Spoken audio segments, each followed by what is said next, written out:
Buenas.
Gracias.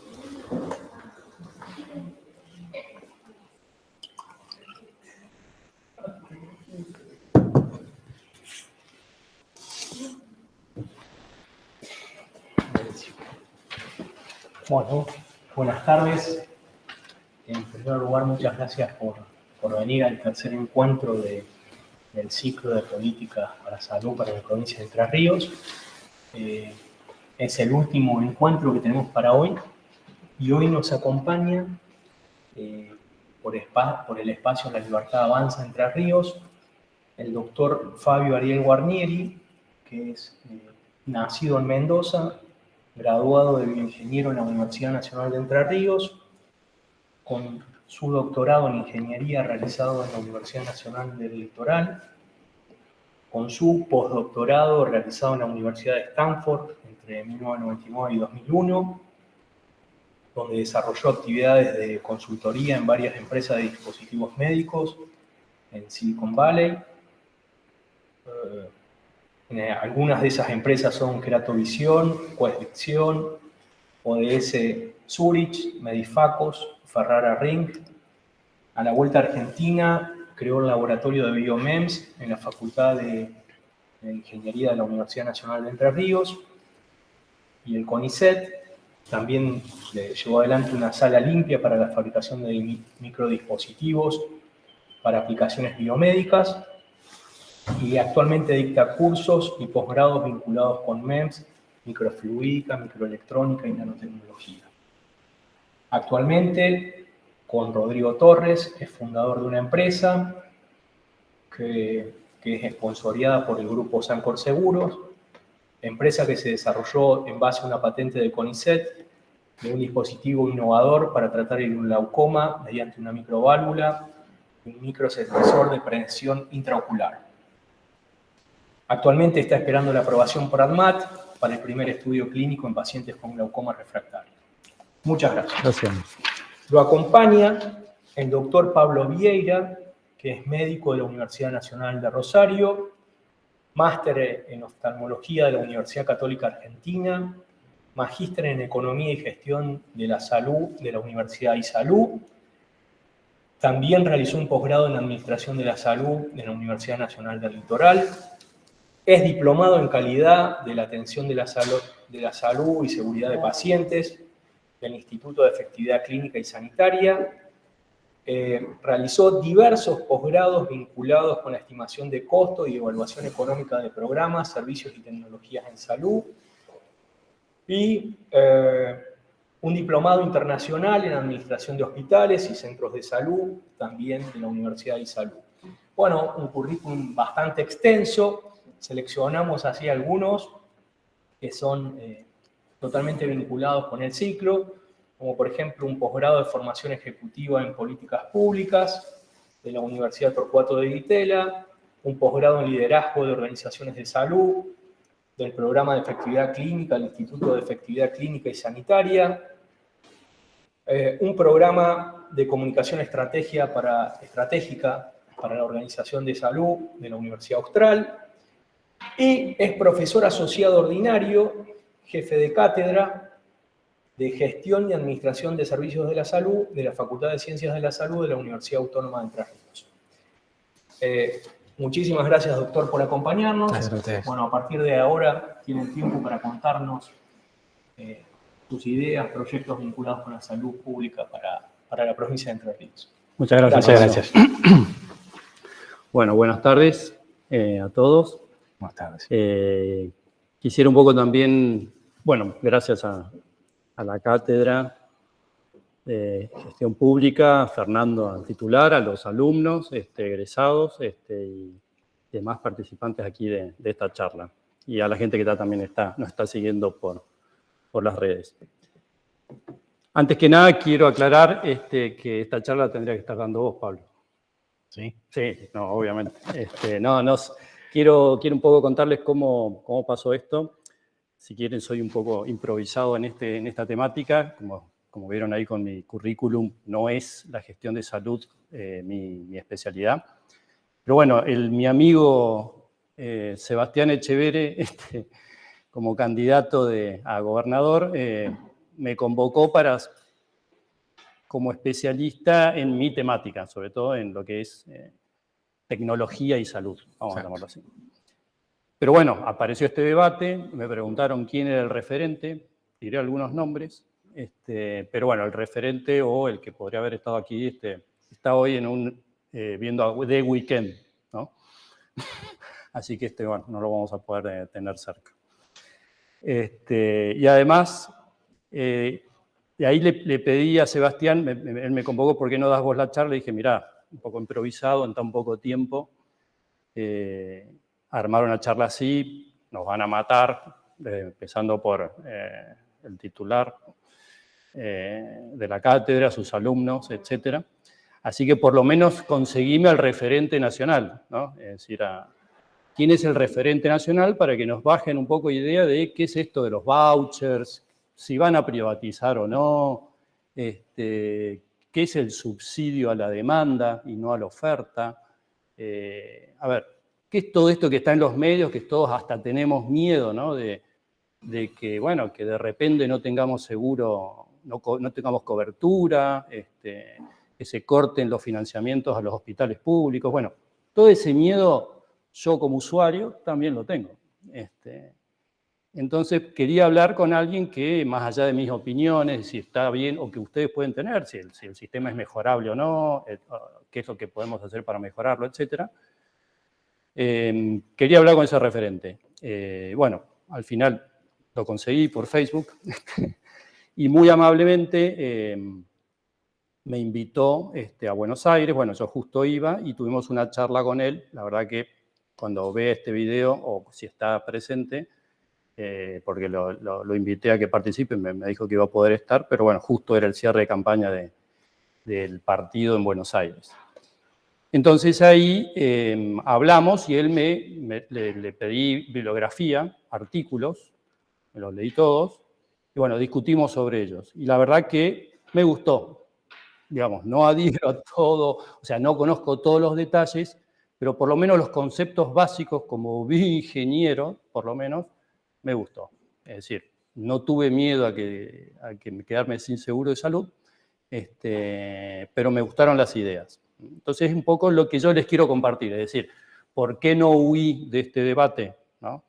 O por qué ahora me sincero, ¿no? Es porque me parece que después de haber escuchado las primeras exposiciones, ¿sí? Que la verdad que me saco el sombrero con las dos exposiciones, pues la verdad que estuvieron desde el doctor Grieve, desde un médico hacia cómo mejorar el sistema de salud, y después con alguien que pertenece al Ministerio de Salud, como el doctor Zanutini, que también una presentación espectacular en cuanto a lo que es el diagnóstico y en cuanto es la organización del sistema de salud en la provincia. Cosa que lo que yo no voy a hacer es sino es competir o simplemente discutir o revalidar esa información. Ya está, la presentaron, es pública, podemos tener opiniones o no de qué se podría haber hecho mejor o no, pero en realidad no es lo que yo puedo, ni me parece interesante para ustedes traer aquí como algo de valor. Entonces, veamos esas ideas que a mí me transmitió Eduardo Filgueira Limas, que es el referente de la Libertad Avanza a nivel nacional, o uno de ellos, fue secretario 9 años en La Pampa de Salud y fue viceministro de la Nación en el año 2002-2003. Entonces, bueno, con esa experiencia, más esas ideas, si quieren, novedosas, por lo menos para nuestro status quo, nuestra historia, me pareció interesante traerlo. No como una política de salud partidaria, porque estos son, insisto, acá voy a hacer un disclosure, como se dice en inglés, ¿no? Es decir, es lo que yo pude investigar, estudiar en el tiempo limitado, ¿sí? Van mis ideas o mis opiniones, que pueden ser compartidas o no por los referentes de salud del partido, por ustedes, o incluso hasta por propio Pablo, que en realidad Pablo, intenté convocar gente de gestión de salud, algunos me dijeron que no, otros me dijeron no quiero aparecer, ¿no? Y Pablo, la verdad que cumplió con todos los requisitos y hace una semana, por eso él no está hablando acá, porque hace una semana recién se agrega. Lo único que hizo, por lo menos, es hablar conmigo y decir, bueno, ok, está bien lo que estabas a poner acá, esto sacalo, porque yo de eso no puedo discutir mucho, y yo menos. Entonces, bueno, con este sinceramiento arranco con la presentación. Bueno, esto es un poco lo que había dicho, o sea, no vamos a discutir ni siquiera, me saco el sombrero con la presentación del doctor Zanutini, pero sí destaco esta diapositiva sobre lo que es el envejecimiento de la población y le agregaríamos el aumento de la población. Son dos cosas muy importantes a mi entender, mi humilde entender, y habiéndolo discutido con algunas personas, ejemplo, mi padre oftalmólogo y 85 años y trabajó en gestión también de salud, el tema de la población y el envejecimiento, lo que hace que traiga una carga superior o muy desproporcionada con respecto a los actuales sanitaristas, han sido educados en un sistema, vamos a llamarle, no sé cómo quizás llamarle dentro de, bueno, estaba Carrillo ahí mencionado, pero digamos que el profesor debe haber sido Carrillo, ustedes si quieren hasta incluso me pueden decir que sí o que no, en cual la población, la calidad y el acceso a la salud era distinto al actual. Hoy tenemos una presión de mucho más gente, más vieja o con más edad, y con una expectativa de calidad de salud que la ven en las redes. ¿Sí? Entonces, cualquiera tiene acceso a saber cuál es el último tomógrafo, cuál es el último medicamento en tal enfermedad, etcétera, etcétera, etcétera. Eso implica que ya no es, oh, sí, doctor, sino que es, no, doctor, ¿por qué no me pone, o por qué no me da el medicamento que lo aprobaron hace 2 semanas la FDA en Estados Unidos? ¿Sí? ¿O por qué ese medicamento no está aprobado? O sea, hoy la gente tiene mucho acceso y por lo tanto genera una expectativa muy alta en salud. Expectativa de vida más prolongada en años y en demanda de servicios, ¿no es cierto? La demanda cada vez más lo dijo mejor él que yo. Yo lo dije en varias palabras, él lo dice mejor. Bueno, esa información que ustedes ya vieron en la anterior presentación, obviamente es la que acá nosotros encontramos en el censo, digamos, del 2010, a nivel Entre Ríos, con respecto a tasas de mortalidad similares al total de la nación. Yo me sorprendo por ahí, bueno, no me sorprendo tanto, pero bueno, sí, uno llama la atención por ahí ver Concordia con un 12,8, ¿sí? Pero bueno, un poco, eso es un poco lo que ustedes ya han visto, conocen, estudiaron. Yo acá quiero traer algo nuevo, o algo nuevo por lo menos para mí y para muchos que tienen miedo a lo que son otras ideas. Digamos, ¿hay alguna creencia de si el Estado fue siempre el garante de la calidad y de la universalidad de la salud. Yo me pregunto, un país, el primer país del mundo, Estados Unidos, para ustedes, la calidad, siempre o sea, el Estado de Estados Unidos, ¿fue garante de la calidad de salud de Estados Unidos? En Estados Unidos, siendo uno de los países que más inversión en salud tiene, ¿ustedes creen que tiene una cobertura, o el que tiene más cobertura o universalidad de la salud? Les dejo las preguntas después, bueno, vamos a ver un poquito más en detalle. Ahora hablemos de Argentina, o sea, a ver, estamos en política, la semana que viene, el domingo son las elecciones, todos estamos hablando de si la dolarización, si la inflación nos golpea todos los días. Podemos decir, obviamente hay una relación entre la economía y la salud, el acceso a la salud. Entonces, podemos decir que el Estado es garante de la calidad y universalidad de salud, cuando el mismo Estado también debería ser garante de la economía y de que no haya deterioro económico y social. Y bueno, sabemos que no, entonces no podemos tirarle al Estado todo. Lo que pasa es que es un deseo de que alguien se haga cargo y yo no me tenga que hacer cargo por lo menos y que me dejen trabajar, vivir, etcétera, pero por lo menos en salud tenemos como esa creencia muy fuerte de que queremos que alguien se nos haga cargo, porque es como algo que no está en nuestra zona de control. Las enfermedades, están los médicos, pero los médicos necesitan de un sistema de salud. Entonces, ese es como algo que es lógico, ¿no? O sea, que todos tenemos ese deseo de que alguien se haga cargo de nuestra salud. Por otro lado, bueno, además esa misma inflación que genera un menor poder, o sea, hoy por lo menos vamos a poner un poquito de cosas que dice la libertad de avanza, es decir, la inflación es producto de la emisión monetaria, que es el mismo Estado que se encarga de emitir. Eso genera menor poder adquisitivo, mayor precarización, después vamos a ver algunos temas de precarización en el sistema de salud, pero sobre todo en los sectores medios y bajos de la población, porque el que ahorra en dólares o en monedas fuertes, y por lo tanto al revés, digamos, es decir, un empresario que ahorra en dólares, la inflación le diluye los salarios, ¿sí? Porque el gremio genera un acuerdo en pesos y a los tantos meses ya está diluido, por lo tanto, hasta le conviene, le diría, a alguien que ahorre en dólares. Entonces, ¿a quién perjudica este deterioro económico-social? A los sectores medios y bajos de la población a nivel económico. Y por lo tanto, en salud van a ser también a los que más deterioran. Entonces, bueno, el sistema de salud además se resiente por un acceso más caro a productos importados. Hay un éxodo de profesionales también, de establecimientos públicos y del país, como la famosa frase de Seitz. ¿Qué pasa en los hospitales públicos? Listas de espera, turnos prolongados, es decir, no alcanza por más camas, equipamientos, nuevos hospitales que incluyamos. No hay posibilidad de cobertura para una población donde más del 45% de la población es pobre. El 60% de los adolescentes son pobres. Entonces imagínense, decenas de millones de habitantes intentando acceder a los hospitales públicos. Bueno, es lo que ocurre, lista de espera, turnos prolongados o ya directamente una desazón también de ir, ¿no? Aparte de un sistema ya sobrecargado de antes, porque la infraestructura hospitalaria argentina es grande, es robusta, pero está con falta de mantenimiento. Esto es un problema que se arrastra desde hace muchos años.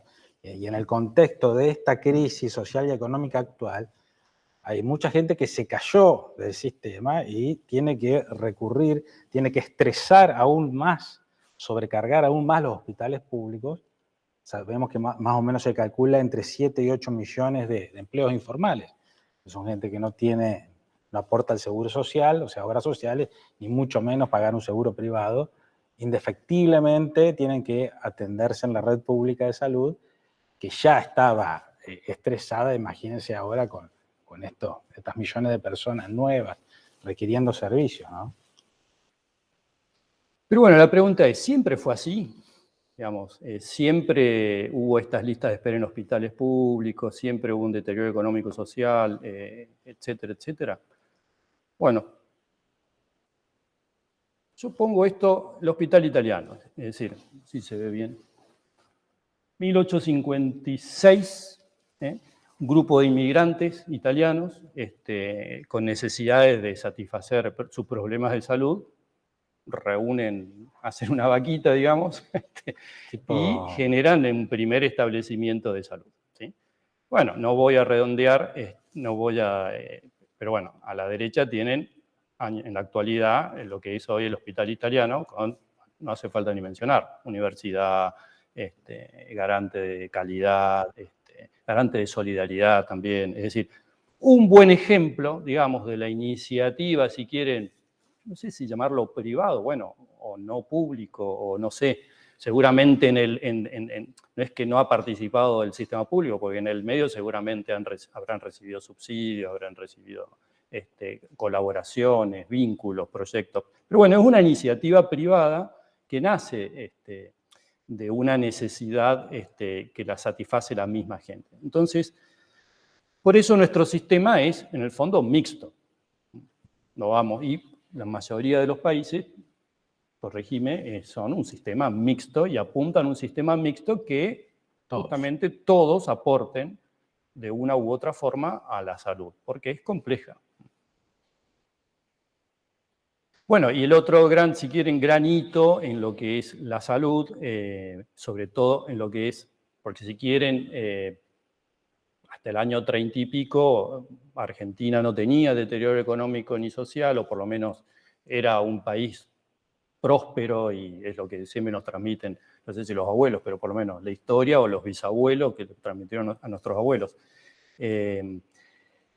El tema de la equidad quizás o el acceso a los bienes, entre ellos la salud, o a los derechos, entre ellos la salud, no era del todo. Entonces, bueno, ahí viene un poco lo que sería Ramón Carrillo en el gobierno de Perón, en el cual se mejoró lo que es la equidad y la creación de varios hospitales públicos, en el cual seguramente ustedes saben mucho más que yo, que incluso en mi carrera, en mi ingeniería, no había gestión de salud pública. En realidad sí había, pero bueno, no de la forma en que la están viendo ahora. Nota de color, el padre de Ramón Carrillo fue egresado de la Escuela Normal de Paraná. No sé si sabían de ese dato. No. Bueno, aporto un pequeño. Y bueno, y hoy, para redondear, a mí me parece que estas dos fotos muestran un poco lo que es, si quieren, Hospital La Baxada en Paraná, como una foto de un hospital público moderno, ¿sí? Por supuesto, con necesidades de más equipamiento, de llegar a su funcionamiento total, pero realmente con una buena iniciativa pública. Y el hospital, desde el punto de vista privado, el Hospital Austral en Pilar, que también nace de una iniciativa privada, sobre todo de un empresario muy conocido, que tenía creo que era el hermano, estaba muriendo, creo que en España, y le preguntaron en un hospital privado de España, y lo atendieron muy bien, y dijeron, a mí me gustaría que un hospital así esté en Argentina. Y le dijeron, bueno, sí, pero son muy costosos. ¿Cuánto hay que poner? Póngame el cheque y el numerito, agréguelo usted. Y así fue la creación del Hospital Austral. Es decir, con iniciativas privadas también podemos tener hospitales de primer nivel como el Hospital Austral. Entonces, yo creo que los dos jugadores tienen que estar a la par. Ni uno sofoque al otro, porque si no va a decir, che, yo quiero hacer todo, y va a evitar que personas como, creo que es Pérez Companc, haya hecho eso, ¿no? Que es muy valioso, y bueno, hoy es un hospital de referencia, es decir, con ciertas complejidades van allá. Y además la atención sigue teniendo esa calidad que quería el principal aportante, si quieren. Pero bueno, la diapositiva anterior, o la foto anterior, no es toda la verdad o toda la realidad. Tenemos esto. ¿Sí? No sé si ponen este video o no, no sé si lo han visto. A ver si funciona.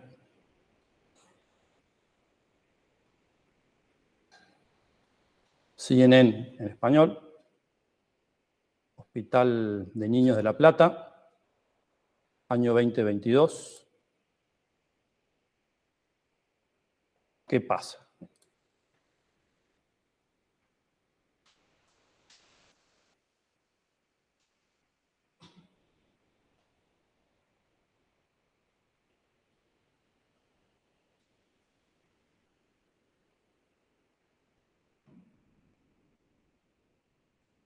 Audio.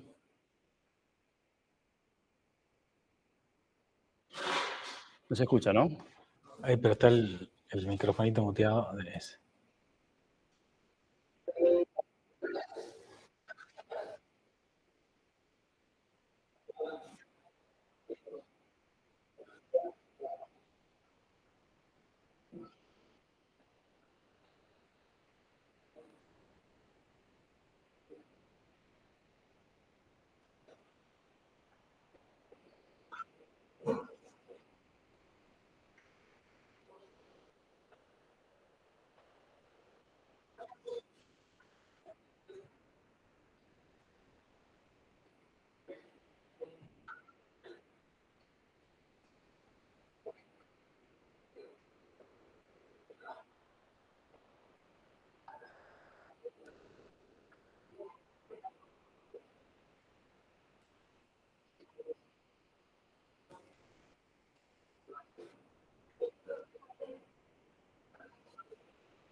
Bueno, no quiero tampoco... Un poco lo que hablábamos antes.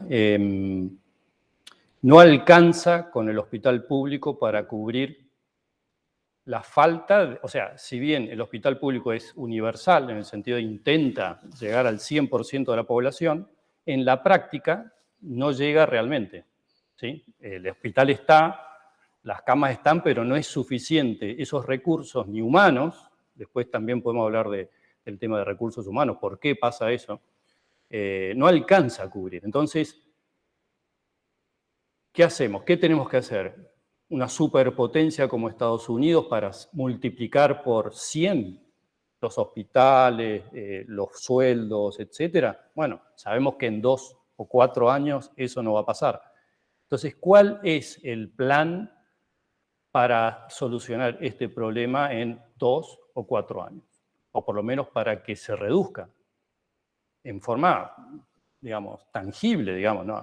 De 700 familias no alcanza con, no sé, con un hospital más, que haya 120 camas más en La Plata, eso va a demorar 2 o 3 años, etcétera, etcétera. Entonces, realmente tenemos que buscar otras soluciones.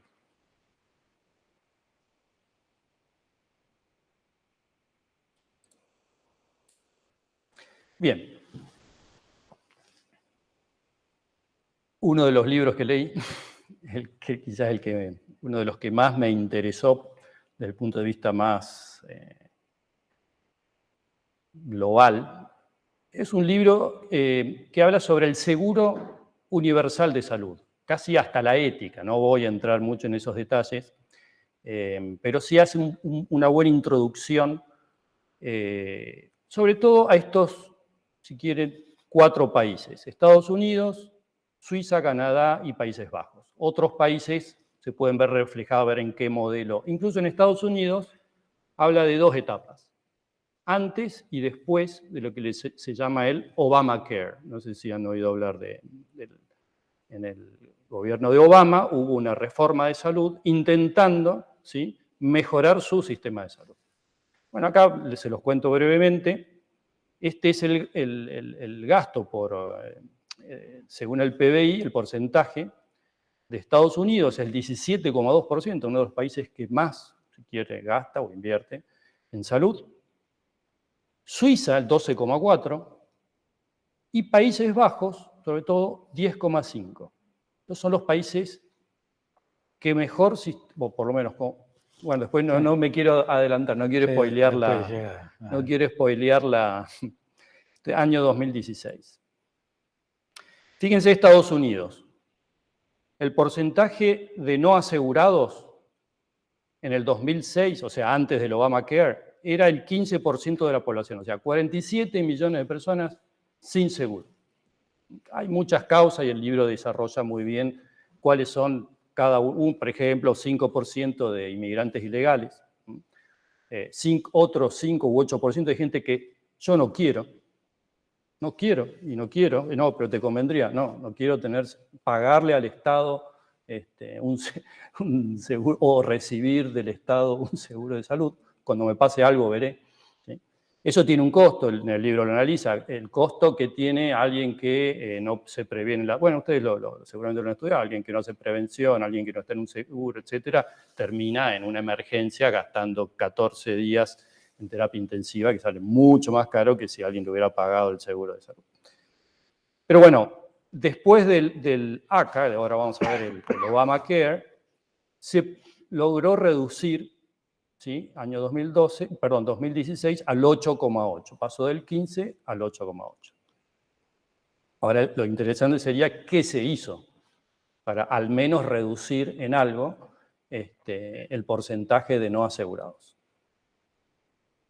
Y destaco Obama porque no es precisamente un republicano ni un devoto de Trump, ¿no? Bueno, primero, lo que se llama el Affordable Care Act, la intención, perdonen también las pegatinas en inglés, pero bueno, es lo que pude hacer en este tiempo.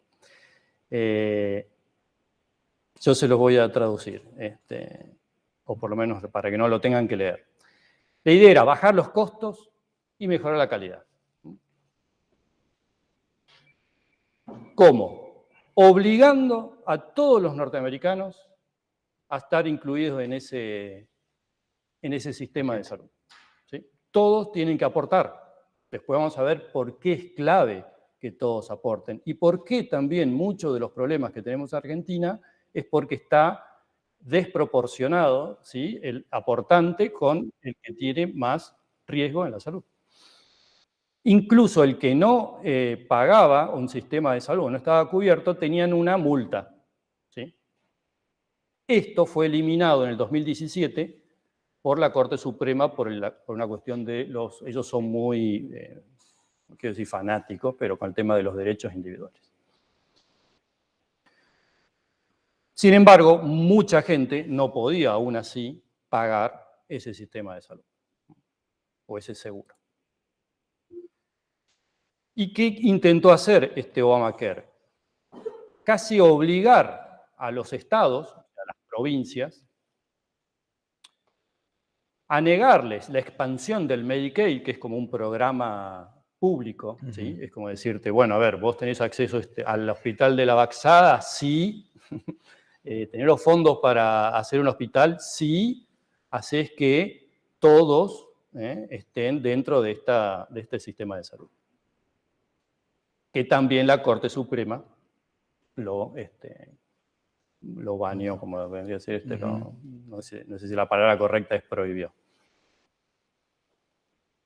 Pero lo que sí me parece novedoso, y sí sorpresivo, porque en realidad yo tenía mucha crítica sobre Obamacare, que era zurdo, bla, bla, bla, bla, bla, es que incorporó, para bajar los costos y mejorar la calidad, un mercado de seguros. Es decir, que compitan muchas aseguradoras, ¿sí?, para bajar los costos y a su vez expandir la calidad. ¿Cómo era expandir la calidad? Y yo viví 3 años y medio en Estados Unidos y nosotros teníamos uno barato, lo que llaman ellos un HMO, donde nos restringían, es decir, si nosotros queríamos un pediatra, nos daban un pediatra, pero nosotros no podíamos elegir un pediatra, ¿sí? Los costos eran relativamente bajos. Bueno, acá sí se expandía, como vamos a decir, la cartilla de profesionales, de prestadores, y eran regulados por el Estado. Es decir, no podían, tenían que ni poner primas muy altas, ni tener umbrales muy altos de cobertura. Es decir, tenía que ser, como dice ahí, affordable. Es decir,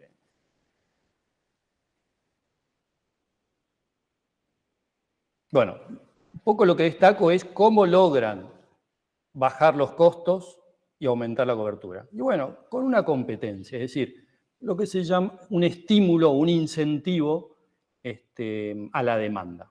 Es decir, que compitan entre ellos y se maten por bajar los costos dentro de una cierta regulación. Bueno, eso funcionó de alguna forma.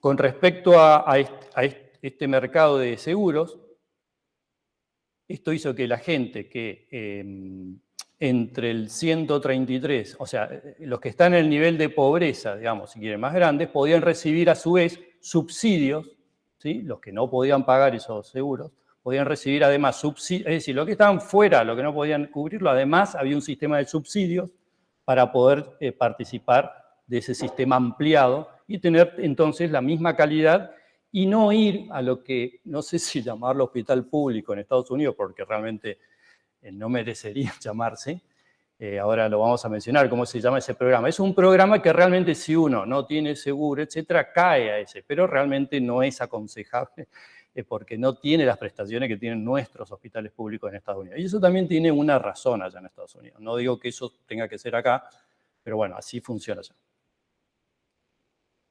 Bueno, pero bueno, la lógica de esto es que este sistema acá es una ley complicada y no resultó, digamos, lo que se pretendía era cubrir al 99% de la población y no se logró. Como vieron ahí, todavía había un 12, o sea, había 25, creo, millones de habitantes todavía sin cobertura y eso implicaba un riesgo para la salud y para la economía desde el punto de vista, como lo que dijimos recién ahí, porque no hay prevención. Pero acá está por qué no funcionó también. Entonces acá en este libro explica cuál es la lógica de los mercados de seguros.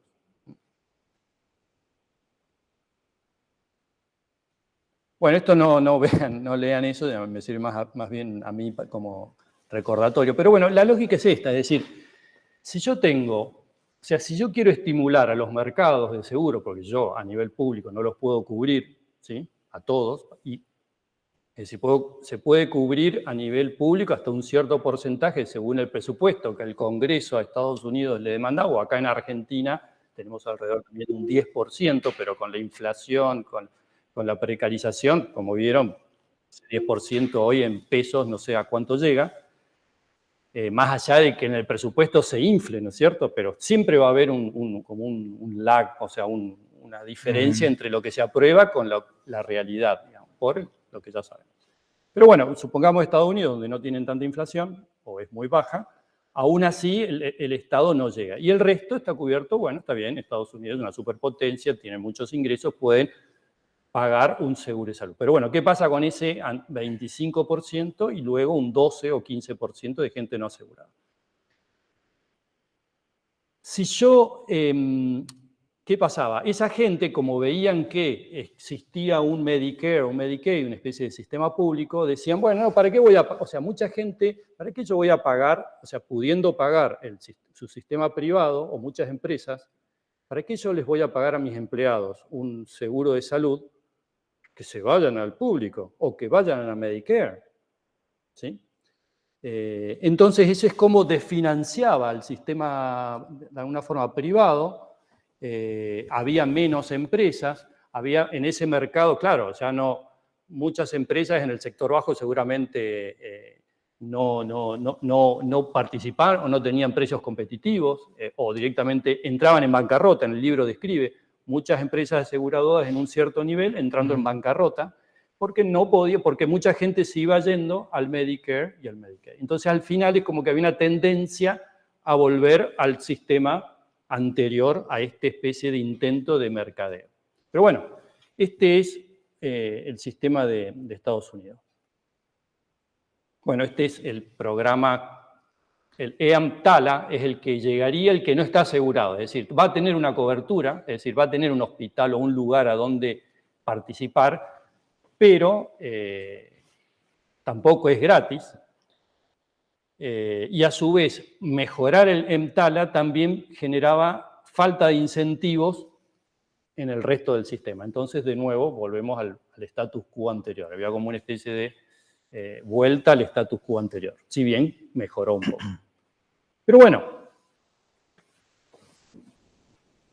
una fotito ahí hermosa. Mi hermano vive en Suiza y le pregunté cómo era el sistema de salud en Suiza, pero estaba muy ocupado, me mandó algunos WhatsApps. Hay que trabajar mucho en Suiza. A ver, el mismo libro de la universalidad del seguro de salud pone a Suiza y a los Países Bajos como un ejemplo, digamos, de cobertura casi universal de la salud. Es decir, se las adelanto, tienen el 1% de la población sin seguro. Y ese 1%, la mayoría son inmigrantes. Es decir, que algún problema quizás legal tienen. ¿Y cómo logran esto? Bueno, ellos sí también tienen un sistema mixto, tienen un sistema público. Quizás acá Pablo un poco me estuvo... Quizás el de Suiza es más descentralizado porque tiene los cantones, que son como las provincias muy fuertes. El sistema de Países Bajos es más centralizado.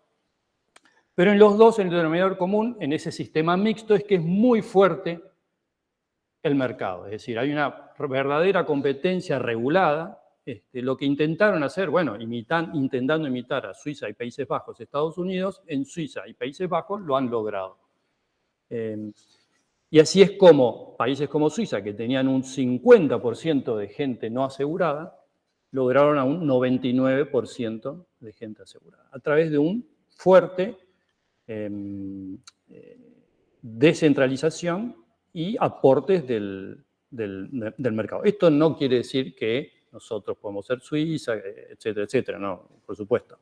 Pero vamos a las fuerzas, de qué fuerzas tenemos que hacer intervenir, cómo regularlo y cómo facilitarlo, porque no es todo regularlo. También, esto yo no lo voy a poner, vi algunos artículos donde se estudiaba cómo hacer para que el mercado realmente lleve a costos menores y no a costos mayores. Ese libre mercado tiene que tener ciertas condiciones. Algunas de esas condiciones que demasiado regulado, quizás como el de Estados Unidos, no produce el verdadero bajada de costos y que las empresas no quiebren. Digamos. Es un poco las dos cosas tienen que suceder. Entonces, bueno, ahí es donde quizás es lo que quizás haya que aprender. No puedo yo ahora hablar de eso con profundidad, pero bueno, un poco quizás sea eso, estudiar cuáles son las condiciones para que el mercado realmente... A ver, Pablo me había mencionado algo sobre la privatización de la salud en la década de los 90, que no fue una desregulación total, sino que... La desregulación parcial a mitad de camino de las obras sociales nacionales, lo que hizo que muchos... Ahora va a haber una diapositiva donde lo voy a explicar mejor, que mucha gente con obra social pudiera desviar sus aportes, los aportes patronales, lo que hace su empleador y en mínima parte el empleado, se desviara hacia la medicina privada. El orador de la semana pasada habló, en un momento dijo la crema de las obras sociales, no sé si se acuerdan. Bueno, ese es el famoso descreme, ¿no? Esos 4 millones de la seguridad social, que son los más jóvenes y los más sanos, o sea, por ende los que consumen menos recursos económicos, se volcaron a la medicina prepaga, que hoy tiene entre 5 y 6 millones de afiliados, pero en realidad los afiliados que pagan directamente de su bolsillo una prepaga son 1,5 millones o 2. Todos los demás provienen de la seguridad social, o sea, de las obras sociales que desregularon sus aportes.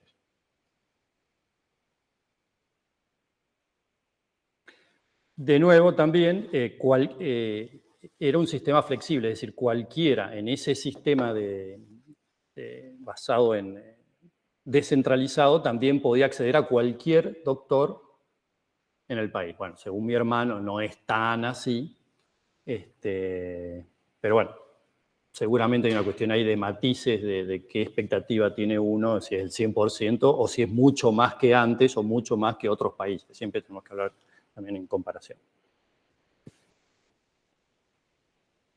Bueno, ambos países tienen muy bajos niveles de gente no asegurada. 1,5 de la población de Países Bajos, debajo del 1% Suiza. Lo importante destacar de Suiza y Países Bajos es que más o menos gastan la misma proporción del PBI que Argentina, ¿no? De su Producto Bruto Interno, cercano a un 10%. Y mucho menos que Estados Unidos. Mucho menos que Estados Unidos, pero gastando casi muy parecido a la Argentina, tiene niveles de cobertura mucho más amplios, ¿no? Y de equidad mucho más amplios. Bueno, y aquí es un poco la propuesta del doctor Figueira Lima, como les comenté después de mi charla, después del material que amablemente me facilitó y que también en forma abierta le pregunté si podía compartirlo aquí con ustedes y accedió sin ningún tipo de problema.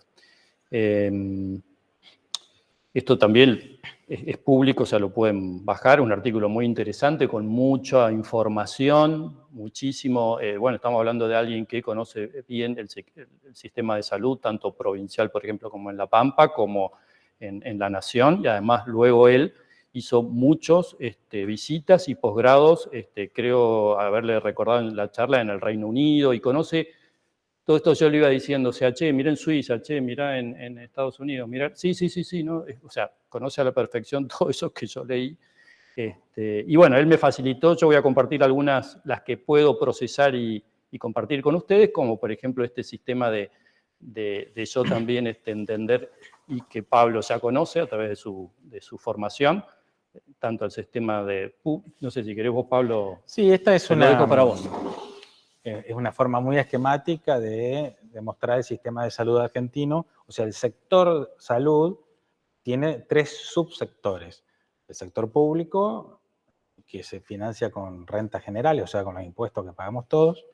La seguridad social, que son el exponente son las obras sociales. Eso se financian con los aportes patronales, lo que hablábamos recién, son contribuciones del salario, pagadas en gran parte por el empleador y en menor parte por el empleado, y el privado, que son los contratos directos. Si querés pasar la próxima, creo que está un poquito más. Ahí está. Bueno, ahí ven con más detalle, ¿no? La cantidad de millones de personas que utilizan los diferentes subsistemas. Y fíjense, en el subsistema privado que hay una flechita que parte de seguridad social, que es eso lo que hablábamos de la transferencia, ¿no? Del descreme de las obras sociales de los años 90, que hasta hoy vigente, que permite que, desviando los fondos de los aportes patronales hacia el sector privado, la medicina prepaga tenga casi 4 millones más de afiliados. Esa desregulación no es para obras sociales provinciales, es solamente para obras sociales nacionales y para algunas. No entran las universidades, no entran las obras sociales de las Fuerzas Armadas, mucho menos el PAMI, sino el resto de las obras sociales nacionales. Y la financiación, bueno, ya la dije, por impuestos, contribuciones y pagos directos de bolsillo. Lo importante por ahí, ustedes ya seguramente lo vieron en la cátedra, que no hay un modelo puro. Ningún país, como dijo el doctor al principio, ¿no? Todos son mixtos, ¿no? Pero siempre hay la preponderancia de un sector sobre el otro. Fíjense la cantidad de afiliados que tiene la Seguridad Social, fíjense el privado, que es casi marginal comparado con la cantidad de habitantes que hay en el país, y el público, que es la gente que no tiene ningún seguro, porque muy poca en realidad si bien se concurre por voluntad propia, pero en general está más limitado a la gente que no posee ningún tipo de cobertura, ¿no? ¿Eso querés que...? Esto es muy técnico, pero si quieren ver, es lo mismo que dijimos, más desagregado. Fíjense el gasto per cápita por año, ¿no? Fíjense obras sociales provinciales, obras sociales nacionales, más o menos parejo, y fíjense el INSPIP, que es del PAMI, fíjense la cantidad de gasto per cápita, que ese es un tema que seguramente lo hablará más adelante, que es una obra social donde no hay una correcta distribución del riesgo, por eso Claro. tiene un gasto demasiado elevado. Según esto ya corre por cuenta de, pero no sé si decirlo porque después... Pero bueno, el PAMI, de alguna forma, abarca la población de más riesgo, ¿sí? Pero no tiene a la mayor cantidad de gentes que aporta, justamente. Ya son jubilados, ¿no es cierto? Por supuesto es solidario, pero no podemos decir que el PAMI es autosustentable. Obviamente necesita de las arcas del Tesoro en forma externa a su propia. Pero bueno, no es un sistema, como vamos a decirlo, limpio, es decir, este sistema se autosustenta y puede tener su propia autorregulación. No es así. Necesita, y además, al ser de mayor riesgo, tampoco se puede predecir los gastos del PAMI, y es difícil justamente. En cambio, un buen sistema o un buen seguro de salud, como es el que ocurre en Suiza y en Países Bajos, ¿por qué quieren, o lo que pretendía el Obama en su Obamacare, era que toda la población participe y aporte? Justamente es poner a los aportantes de menor riesgo aportando para poder solidariamente, pero sustentablemente, ¿sí?, cubrir a los de más riesgo. No podés aislar en un sitio, y tampoco aislarlo al revés. Es decir, hacer obras aseguradoras que solamente tomen a la gente de menos riesgo. Es casi no quiero decir la palabra, pero bueno, se entiende la idea, ¿no? Es decir, la idea es que, bueno, si vamos a hacer un sistema sustentable y solidario, tiene que ser amplio, cubrir a todos, ¿sí? Mientras más barato es, ¿sí? Más barato me refiero es más financiable, no es que queremos o que se quiere gastar menos. Todos queremos la mejor salud posible, pero tiene que ser sustentable. Además hay otras fuerzas también, educación, transporte, etcétera. Todos los otros derechos también, digamos, están en pugna. Entonces, eso tiene que ser lo más eficiente y sustentable posible. Entonces, la idea del seguro es un tema importante que lo vamos a ver un poquito después. Sí, como dato, el PAMI representa un 1% del PBI en el presupuesto nacional, en un gobierno nacional que actualmente está con déficit fiscal, o sea, con problemas fiscales, pero en un país de que 21 de las 24 provincias no tienen déficit. Entonces, esto es una propuesta que se habla hace mucho, incluso referentes de otros espacios, ¿no? Se llama de la dilución del PAMI. No disolución, sino la dilución del riesgo, que es, por ejemplo, que los afiliados del PAMI de Entre Ríos vayan a IOSPER, sus respectivos aportes, los de Santa Fe al IAPOS, los de Buenos Aires al IOMA, así, y que pase ese gasto a las provincias, y sería muy, muy eficiente en esos términos, y no quedaría ningún afiliado sin cobertura. Y ese, no sé si lo querés. No, bueno, es más de lo mismo. Sí. Bueno, y un poco cerrando la propuesta, Figueras Lima es que obviamente, y ustedes seguramente lo saben, es que los determinantes de la salud es multifactorial. Es decir, no solamente, como ya hemos hablado, la economía influye, el estado social, las expectativas traídos por la cultura, como les decía hoy, conociendo las redes. Tenemos ya avisos no sé, me entran avisos de cómo solucionar la fibrosis cística. Tenés acá una propuesta, seguro. Por todos lados te llueven. Una vez que entraste y hiciste una pregunta, ya te llueve por todos lados. Estás sobreinformado. Y eso es otra cosa que ahora recuerdo del libro, que no lo puse acá, pero sí me destacó que hay que educar al cliente de salud. Es decir, en ese mercadeo quizás muchas veces somos como cómodos, ¿no? Es decir, pero ¿cómo? Porque no tenemos la información o porque en salud, el que no está, digamos, en salud no puede opinar, che, qué médico me conviene, ¿no? Este médico, la referencia. Y menos qué sistema de salud, cuál te da más cobertura, pero depende de lo que yo tengo, de lo que quiero tener.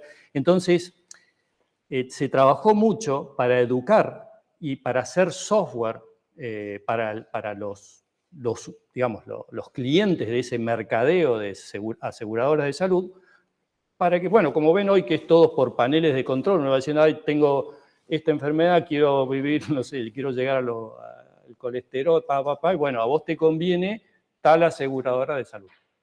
Eso es uno de los facilitadores del mercado, es decir, para que el mercado realmente converja en menores costos y mayor calidad, hay que educar a la gente y hay que facilitarle esa educación. Y es así, quizás es una excelente tarea del Estado, no solamente de regular, desregular, centralizar o descentralizar, lo que es la educación para poder acceder y para poder elegir la mejor opción que cada uno tiene.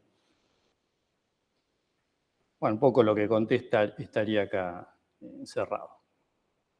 Bueno, finalizando, ya entrando un poco a lo que sería el bonus para bioingeniería, siendo bioingeniero y para bioingenieros, darles un poco ahí de material que me pareció interesante. Pongo como ejemplo Taiwán.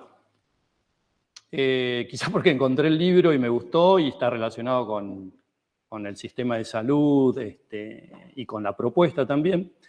Quería contar un poco lo que vi en este libro. O sea, Taiwán también tiene una serie de reformas en salud, quizás similares en algunas cosas, por ejemplo, un seguro laboral en el 50, un seguro de salud para los empleados, que es del gobierno, otro seguro a nivel de zonas rurales o de granjeros, en el 85, un sistema nacional de seguro de salud en el 95, y lo que describe aquí en este libro es la segunda generación, que es lo que a mí me parece muy interesante, donde está este título de Cuidado de Salud Digital en Taiwán. Bueno, acá plantea cómo es no vamos a redondear esto, de alguna forma es similar al sistema mixto y con también empresas, donde hay un sistema público también, y acá lo que yo quiero destacar es algo que ustedes han oído hablar, digamos, por las redes, y algo mencionamos, que son eso de los vouchers, aunque Figueras Lima me corrigió, me dijo, no son vouchers. Una tarjeta magnética, y bueno. Pero bueno, acá hay una concepción de poder dar a la demanda, ¿sí? Es como subsidiar a la demanda o facilitar, o sea, en vez de desregular el sistema a las aseguradoras solamente, no, sino que al propio usuario que pueda acceder al sistema de salud, tanto privado como público, con una tarjeta. Como si fuera un sistema nacional, ¿sí? Pero donde está subsidiado. Pero está subsidiado a través de un mecanismo digitalizado, virtual, y con algunas propiedades particulares.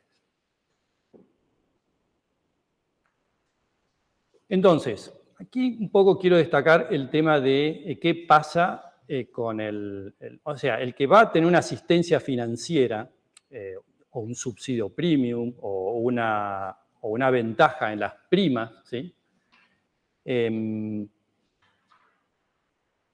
Esto facilitó también otro tema en la salud, que son las enfermedades, lo que acá le llaman catastróficas, o de cobertura catastrófica. Es decir, pongamos el COVID en su momento, pero también, no sé, localmente en Taiwán habrán tenido sus pandemias, ¿sí? O sus epidemias, o sus enfermedades raras, si quieren, o por lo menos que no son ordinarias para el común de la sociedad, sí, ni de baja incidencia y alto costo. Exacto, el tema es baja incidencia y alto costo.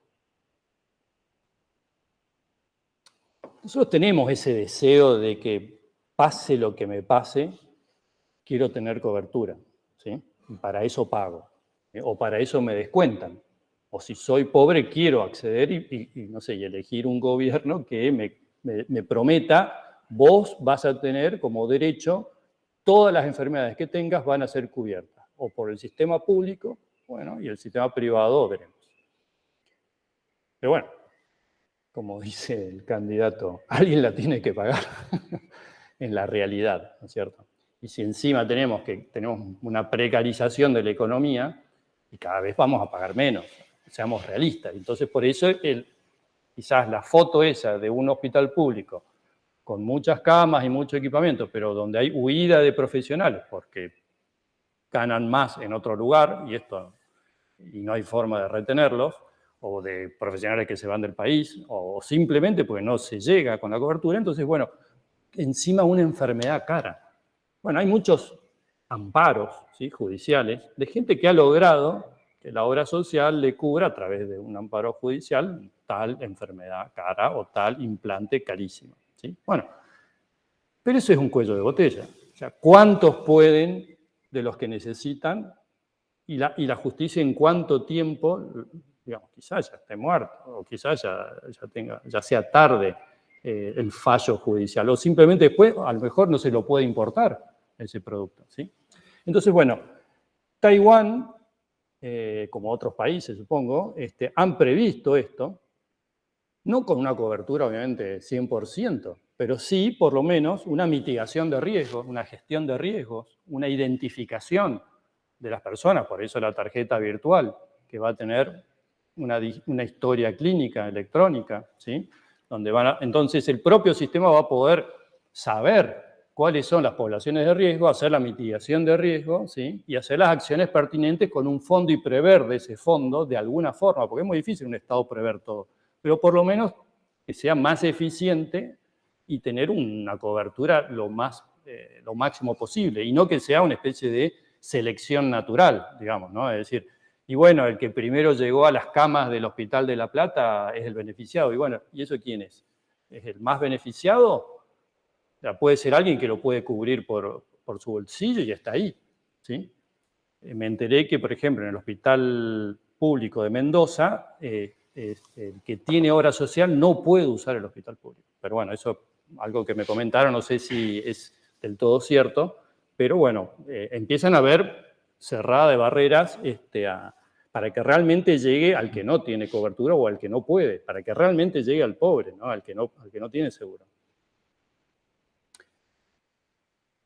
Bueno, este es uno de los temas que a mí Filgueras Lima me puso énfasis y es la clave. Y me dijo, no hay que tener miedo al cálculo actuarial. Ahí empecé a rebobinar. ¿Qué era el cálculo actuarial? Claro, el cálculo actuarial es el cálculo que se hacen los seguros a nivel financiero. Es decir, cuando ustedes van a comprar, cuando van a asegurar un auto, una casa o algo, se hace un cálculo de la prima y bueno, según tu riesgo y tus aportes tenés es decir, un cálculo económico. Es decir, justamente si queremos tener suficiente plata para las enfermedades catastróficas o para llegar a cubrir lo máximo posible, y queremos saber cuánto tienen que aportar para que sea sustentable el sistema, y hay que hacer un cálculo. Ese es el cálculo actuarial aquí que es clave. Por supuesto, aquí lo que dice la gente de Taiwán, que siguen monitoreando a los hospitales para que no haya desviaciones, ¿sí?, para que siga habiendo cobertura y para que no haya fraudes. Es decir, digamos, que dicen que cubren, pero no cubren, o que haya que el acceso al pobre sea realmente al pobre y no al que está ahí en la lista de espera y no es tan pobre, ¿no? Entonces, bueno, esto es un poco lo que hay que también controlar y hay un rol del Estado también importante.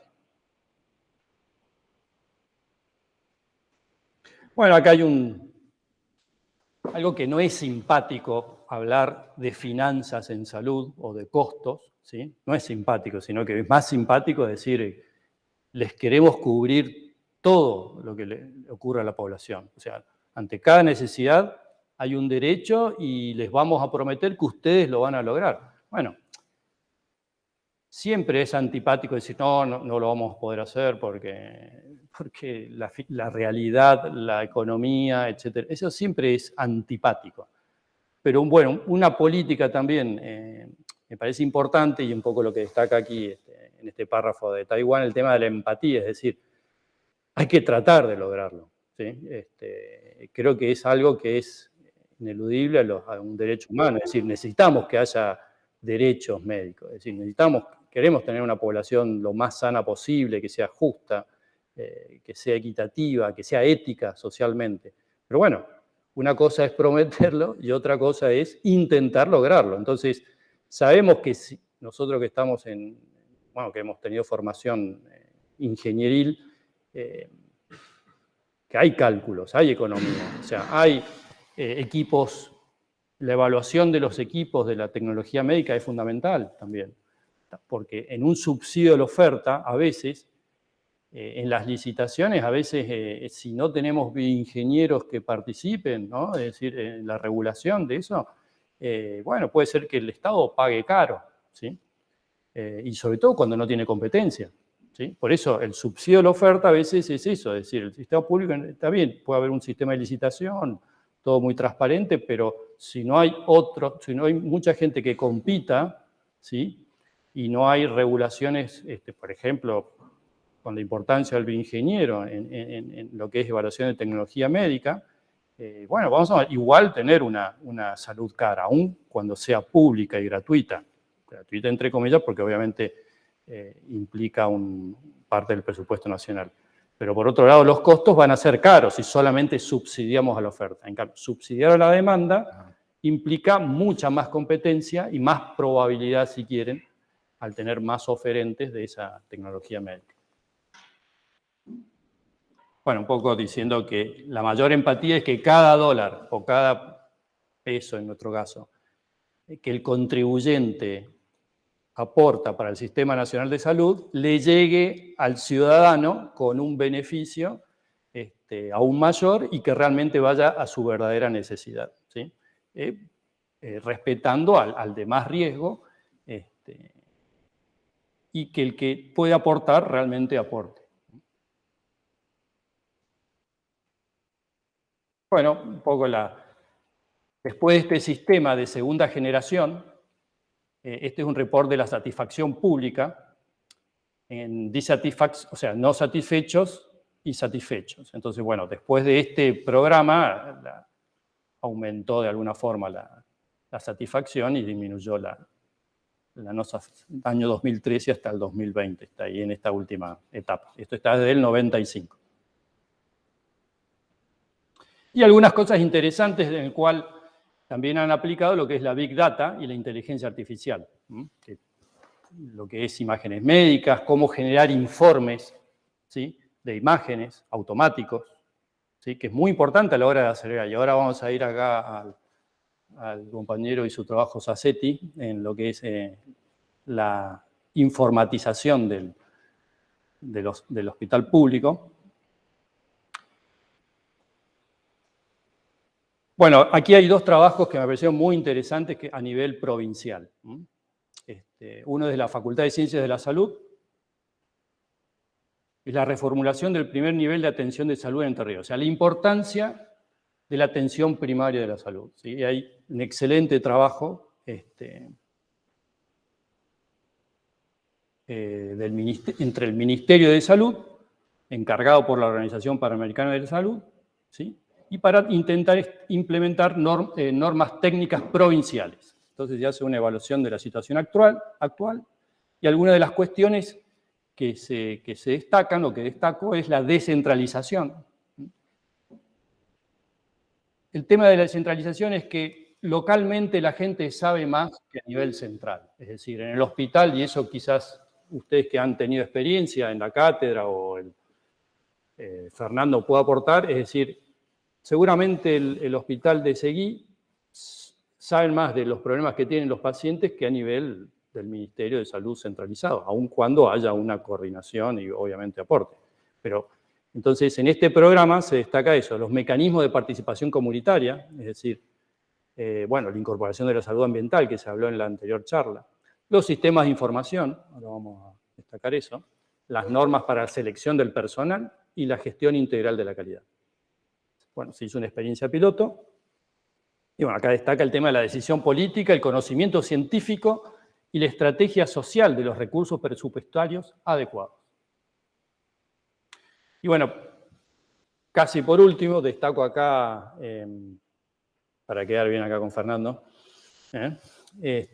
algo que me pareció muy bueno es la implementación del New Health en el hospital Joseph, así se pronuncia, Lister, de la ciudad de Seguí en Entre Ríos, donde participaron, bueno, la Cátedra de Salud Pública, la empresa Timbra Latinoamericana y, bueno, la Facultad de Ingeniería en general. Ahí está el hospital. Es una colaboración entre la facultad y la Dirección de Bioingeniería del Ministerio de Salud. Se realizó una pasantía y se destaca aquí el software New Health. El software New Health, Luis Falcón lo creó para la prevención de la enfermedad en áreas rurales. ¿Y por qué quiero destacar este tema? Bueno, porque acá en la provincia de Entre Ríos, y bueno, y siendo que el candidato a gobernador de La Libertad Avanza es un ruralista, vamos a llamarlo así, conocedor del área rural, la prevención de enfermedades es clave en la provincia de Entre Ríos, en el área rural. Y quizá es uno de los déficits que más tiene el acceso a la salud pública o privada en las zonas rurales. Entonces, bueno, en este trabajo realmente es todo un desafío enorme instalar un server Linux con un software complicado, Python, ¿sí? Y después vas a ver por qué empatizo con tu trabajo, Fernando, lo voy a decir después de esto. Bueno, 7 meses de implementación, 2.722 historias clínicas digitales, aproximadamente el 60,5% de la población bajo cobertura, 24 horas al día. Detectaron extravío de registros, por lo tanto era importante tener un algoritmo que los detectara, y facilitó el uso racional de los recursos. Como ven, en este estudio piloto y de todo lo que hemos visto anteriormente, es clave el tema de la digitalización y la informatización, y sobre todo en las zonas rurales, donde no va a tener el acceso, como tendríamos nosotros, de viajar hacia el Hospital San Martín, o a los privados, o al de la Baxada, ¿sí? Incluso en una de las anteriores charlas se hablaba de la necesidad no de tener más ambulancias solamente para el interior, sino de tener una terapia intensiva móvil. Eso me pareció una excelente idea que creo que fue en la charla con Grieve, que apareció, creo que en el público, alguien del interior, no recuerdo de dónde, que proponía eso, que realmente que sea una terapia intensiva móvil, en vez de tener que trasladarlo con helicóptero a veces a una terapia intensiva, alguien que esté en una zona rural, ¿sí? ¿Cuántas veces puede ir en helicóptero? ¿Cuántos helicópteros necesitamos? Es decir, es un gasto enorme. No vamos a tener 100.000 helicópteros o 10.000 helicópteros para eso. Más fácil tener... pero bueno, el tema de la digitalización y la telemedicina es clave en la zona rural. Y bueno, aquí este es un mapa con los deciles de precariedad, si se quieren, económico y social en la provincia. Entonces, este mapa servirían quizás para estratégicamente ver dónde digitalizar primero, ¿sí? O dónde tienen más necesidades. Acá destaco el tema de la pobreza e indigencia, ¿no? En el total nacional, en Concordia siempre me sorprende, 51% con respecto al total del país del 35%. En Paraná es un poco más bajo que el total de la nación. Y bueno, un poco la propuesta como para dejar algo, digamos, de propuesta provincial, digamos, de La Libertad Avanza, es de reproducir esa iniciativa que hizo Fernando y su equipo en todas las zonas rurales de la provincia, empezando por las de mayor riesgo, como por una política de Estado, ¿sí? Haciendo participar también a los privados, por ejemplo, ¿por qué no? A los propietarios de los campos, profesionales, etc. Esto no está aprobado todavía pero bueno, capaz que donde las universidades de la provincia o nación en la provincia participen activamente. Y en esto quería, como para hacer un poco de, algo tengo que decir de lo que hago. No, me hiciste acordar, Fernando, el tema de, nosotros también usamos, a ver, un poco les voy a, esta es la empresa que mencionó Fernando, donde estamos desarrollando un implante de glaucoma, que está por aprobación con la ANMAT, pedí autorización a la ANMAT para presentar esto.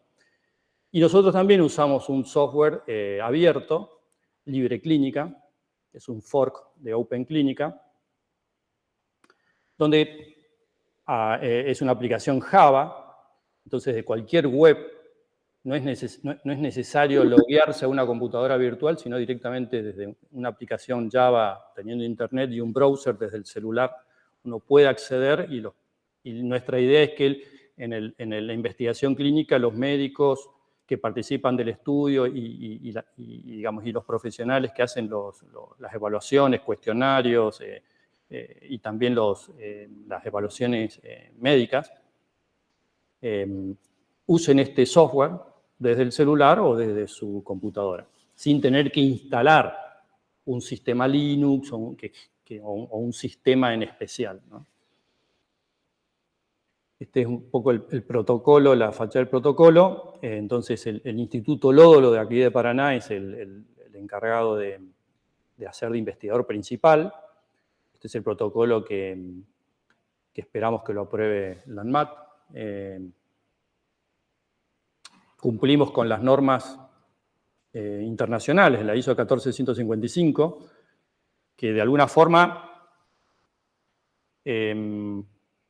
yo veía ahí que muchos establecimientos de hospitales tratan de certificar en la Joint Commission on Allied Health. No vi, ustedes me sabrán decir, si hay una norma, a mí se me ocurre la 9001, y en particular yo aplico la 13485, que es para salud desde calidad. ¿Es la 13485 la mejor norma para un hospital público o privado? No lo sé, eso lo podrán analizar ustedes, pero bueno, creo que ahí hay un framework muy interesante y está todo dicho, o sea, a nivel de organización, de liderazgo, de calidad continua, de evaluación de los recursos. O sea, si uno aplicara esas plantillas, uno podría, quizás hasta como política de Estado, hacer que todos los establecimientos cumplan con una cierta certificación, aunque sea con un comienzo de certificación, y así ordenar un poco de todas las cosas que se hablaron en las anteriores dos charlas. Bueno, el estudio aquí, en este software, Libre Clínica, colocamos los criterios de valoración, de efectividad, en particular el implante es eso que ven ahí, que es una válvula de glaucoma, al cual tenemos acá, Fernando hizo su tesis, ¿no? en este trabajo también, aunque no sé si lo niego, ¿no? Pero, no, bien, me gusta ahí. Y el dispositivo es un dispositivo externo que, así como ahora están de moda los smartwatch, donde uno puede monitorearse la frecuencia cardíaca, el consumo calórico, el pulso, etc., el propio paciente puede medirse en su casa la presión intraocular. Es realmente la combinación de válvula con algo que te mide la presión desde la casa de un paciente es realmente único en el mundo. Y quiero destacar también justo hoy el tema de ciencia y tecnología en Argentina, que está también, yo soy investigador del CONICET, soy profesor de la universidad pública y tengo una empresa privada con patentes del CONICET. El financiamiento al principio fue público, como ocurre también en los principales países capitalistas, vamos a llamarlo así, como Estados Unidos, el NIH y otros organismos dan subsidios a la investigación, pero después la mayor parte o el 90 o más % del financiamiento es privado. ¿Por qué? Porque así como no se pueden costear absolutamente todas las enfermedades raras y costosísimas, ni podemos tener, no sé, es decir, el lente intraocular más caro absolutamente para todos, porque eso sería multiplicar por 1000. Y a su vez, si el Estado quisiera intentar tener un presupuesto de 100 veces más para algo que es 1000 veces más caro, generaría que la industria si eso fuera posible mágicamente, generaría que la industria, bueno, ahora tenemos mucho más incentivo para generar muchos más medicamentos y mucha más tecnología, más, o sea, igual de costosa que la que nos acaban de subsidiar. ¿Se dan cuenta? O sea, sería una espiral de innovación y de exponencial económico imposible de cubrir. A lo que voy es que el tema del financiamiento, bueno, entonces mi empresa tiene una inversión privada del grupo Sancor Seguros, ¿sí? Aún teniendo patentes del CONICET. Y esa es la lógica, digamos, que hay que fomentar, porque es la que se fomenta digamos, en los lugares donde están los medicamentos, la tecnología médica, etc. Aún así, obviamente Argentina, con el CONICET, con las universidades y con los emprendedores, y con el financiamiento privado que hay en Argentina, como el que acabo de mencionar de mi empresa, se cubren necesidades y se logra, como por ejemplo hoy se aprobó la vacuna para el COVID-19 hecho de industria nacional, cosa que es un mérito de todos estos que menciono aquí. Perdón por la discreción, pero bueno, quería poner un poquito ahí de color a la...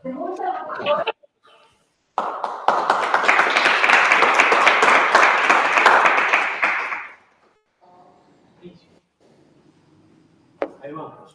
Bueno, muchísimas gracias. Gracias. Por la presencia. Si hay alguna pregunta, es bienvenida. Sí, Hermes. Yo tengo una pregunta sobre el tema de... Préstame, Pablo. Ahí va. Ahí está.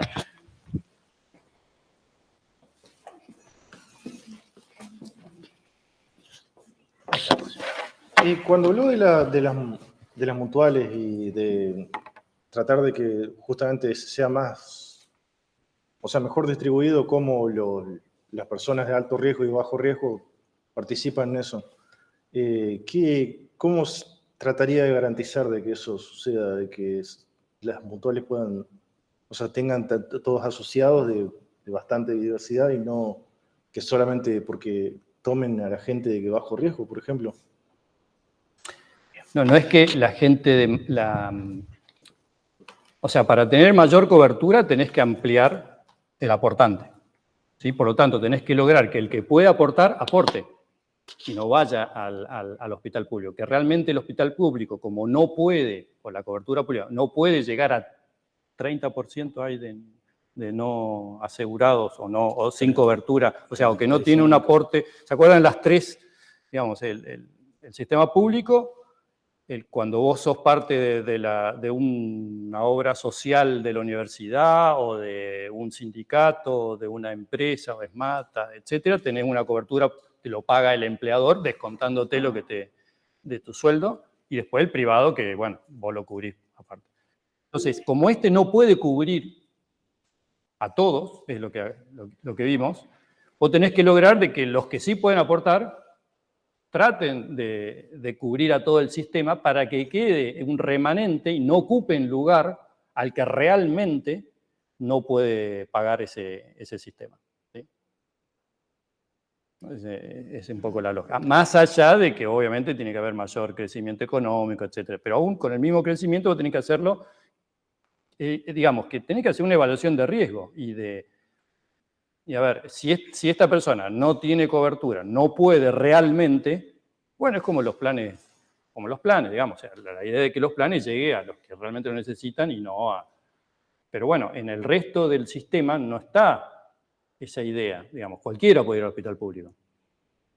Y por lo tanto ocupar una cama que se la tendrías que dejar a esa lista de espera de gente que realmente no lo puede cubrir.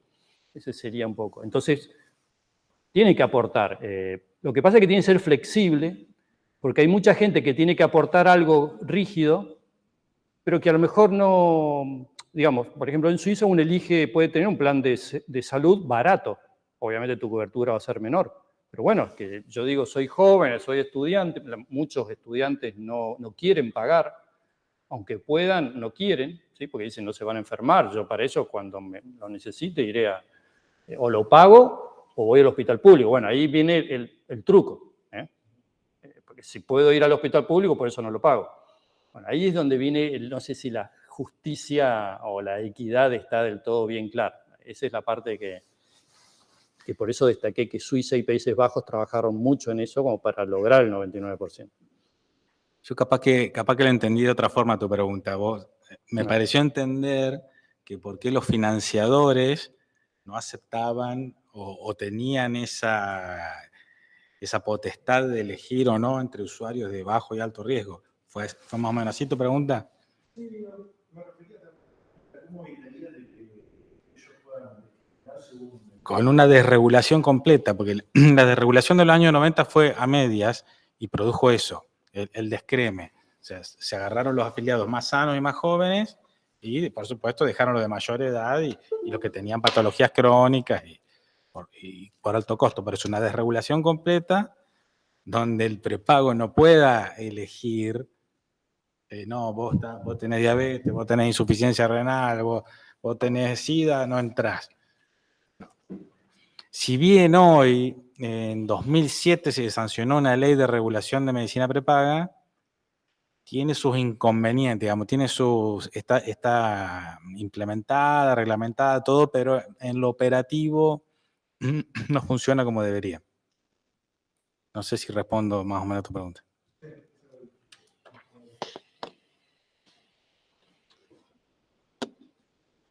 Yo estoy como un poco confusa todavía. Entonces, la idea, o sea, la propuesta es de toda la población argentina debería contratar una obra social, ¿no? Privada. No hay propuesta todavía. Entonces son ideas. Y hay otra pregunta. No me puedo hacer cargo de la propuesta nacional, porque no es mía y tampoco tengo todos los detalles, ¿sí? Son ideas que yo he destacado. ¿El partido no tiene un referente que se haría cargo de la salud pública, digamos? Sí, por supuesto. Por supuesto, pero por eso hoy con el doctor venimos a contar la plataforma, lo que es la propuesta a nivel nacional, porque de llegar a Entre Ríos se llegaría de la mano de un gobierno nacional. Lo que se ve generalmente en la plataforma es que la idea es más a aportar a un modelo universal, más financiado por impuestos, que compita con un prepago y tratar de abandonar el tema del seguro social. Así lo dice por lo menos los documentos del partido. Eso con la realidad, bueno, hay que implementarlo en la realidad, está la parte política, ¿no es cierto? Eso obviamente tiene que pasar por ley en las cámaras, no es un camino fácil, pero eso los sistemas que describimos acá, sobre todo lo que describió Ariel de Europa, más o menos funcionan así, con un sector público fuerte, financiado por impuestos, y un sector privado que compite libremente. Esa sería la síntesis. De todos modos, eso no es de la noche a la mañana ni ni al día después. Como dice por ahí en otras ideas, es un sendero, es decir, bueno, de a poco vas aplicando esa idea. Y después, en cuanto a los referentes provinciales, seguramente hay mucha gente capaz para hacer gerenciar, si quieren, un ministerio de salud. Eso quizás no es el tema principal o el primer tema, sino es a qué, o sea, cuáles son las ideas y después quién las puede ejecutar y tener la capacidad y la voluntad de ejecutar este tipo de ideas. Eso con un concurso, por ejemplo, se puede resolver.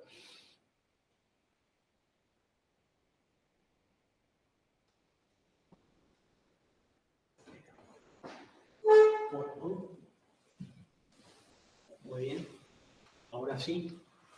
Bueno, muchísimas gracias a todos los que estuvieron en la virtualidad participando de este tercer encuentro. Gracias a Pablo y a Ariel por la presencia acá. Cuando pensamos esto, nos pareció un poco raro que los referentes, que los técnicos de las tres fuerzas puedan venir a hablar de salud a la Facultad de Ingeniería. Era un desafío interesante ahí con Diego Cador, que es mi colega en la cátedra. Empezamos a pensar que en la universidad tiene que haber estos espacios de poder escuchar todas las ideas que están dando vuelta en relación a la política pública, a la política de salud. Y bueno, hoy nos vamos contentos de que hayan podido pasar los tres espacios, que hayan podido contarnos las ideas que sostienen. Hasta ahí agradecerles la presencia hoy acá. Y bueno, seguramente seguiremos trabajando para que desde la Universidad Nacional de Entre Ríos seguir aportando al campo de la salud, que haya más bioingenieros y bioingenieras trabajando en el sistema de salud, que haya bioinformáticos modelando. Y bueno, esas cuestiones creemos que hemos podido cumplir los objetivos que nos propusimos.